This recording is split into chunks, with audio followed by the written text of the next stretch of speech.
Bonjour, bienvenue dans cette série sur le catéchisme de Heidelberg, un document réformé du XVIe siècle qu'on parcourt ensemble. Alors peut-être vous avez raté le début, si vous découvrez la vidéo avec l'épisode d'aujourd'hui, n'hésitez pas à aller faire un tour dans la description, il y a toute la playlist avec l'introduction, la lecture 1, la lecture 2, etc. Ce sera mieux si vous découvrez la série. Une série destinée à celles et ceux qui peut-être découvrent la foi chrétienne.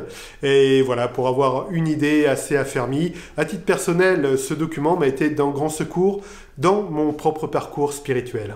On continue avec la 8e lecture, on continue à dérouler les 10 commandements. On poursuit, question 104. Qu'est-ce que Dieu exige dans le 5e commandement? Réponse: que je rende à mon père et à ma mère et à tous mes supérieurs honneur, amour et fidélité, et que je me soumette avec due obéissance à toutes les bonnes instructions et corrections, supportant aussi patiemment leurs défauts, puisque Dieu veut nous gouverner par leurs mains. Question 105. Qu'est-ce que Dieu exige dans le 6e commandement?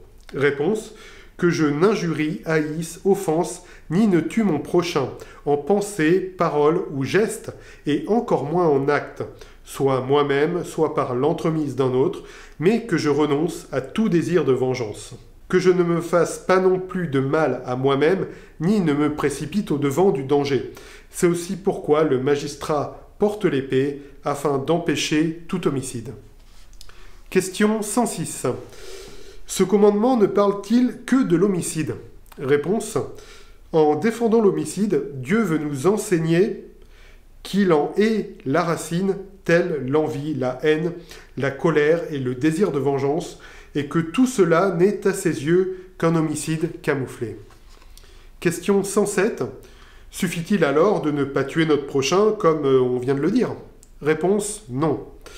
Car en condamnant l'envie, la haine et la colère, Dieu veut obtenir de nous que nous aimions notre prochain comme nous-mêmes, et lui témoignions patience, paix, douceur, miséricorde et bienveillance, que nous le gardions autant qu'il nous est possible de tout dommage, et que nous fassions du bien même à nos ennemis. Question 108. Que dit le 7e commandement? Réponse: que toute impureté est maudite de Dieu et que, par conséquent, nous devons la détester du fond du cœur et vivre de manière chaste et ordonnée, soit dans le saint état du mariage, soit hors de celui-ci. Question 109. Dieu ne défend-il dans ce commandement que l'adultère et de semblables infamies? Réponse: puisque tant notre corps que notre âme sont le temple de l'Esprit Saint, Dieu exige que nous le conservions d'un et l'autre pur et saint. Pour cela, il défend toute impureté dans nos actions, gestes, paroles, pensées, désirs et tout ce qui peut nous y entraîner. Question 110. Qu'est-ce que Dieu défend dans le 8e commandement?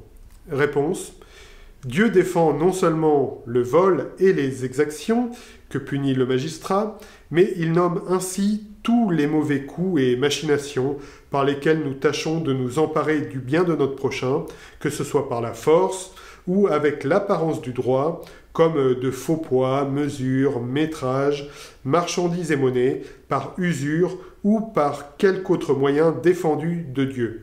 De même, il défend tant l'avarice que le gaspillage de dons. Question 111. Et à toi, qu'est-ce que Dieu ordonne dans ce commandement?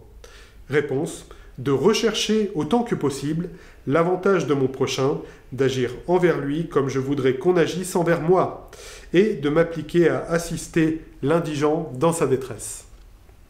Question 112. Qu'exige le 9e commandement?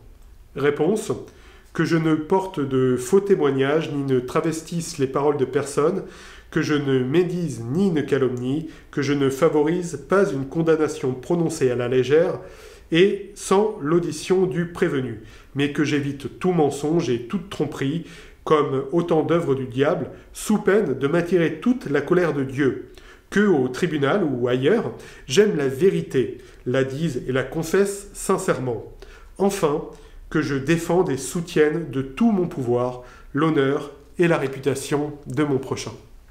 Question 113. Qu'exige le 10e commandement?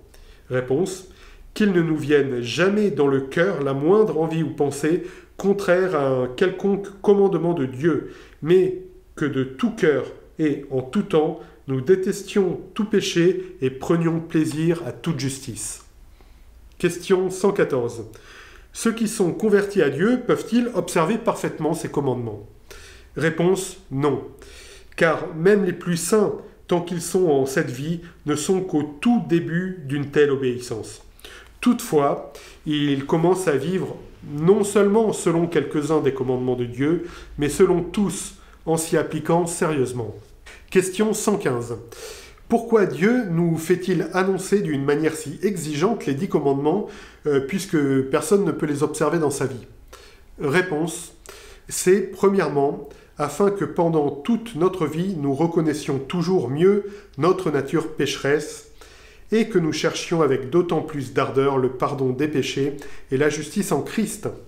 C'est secondairement afin que nous nous appliquions sans relâche à demander à Dieu la grâce du Saint-Esprit pour être renouvelés toujours plus à son image, jusqu'à ce qu'après cette vie, nous atteignions la perfection qui est notre but.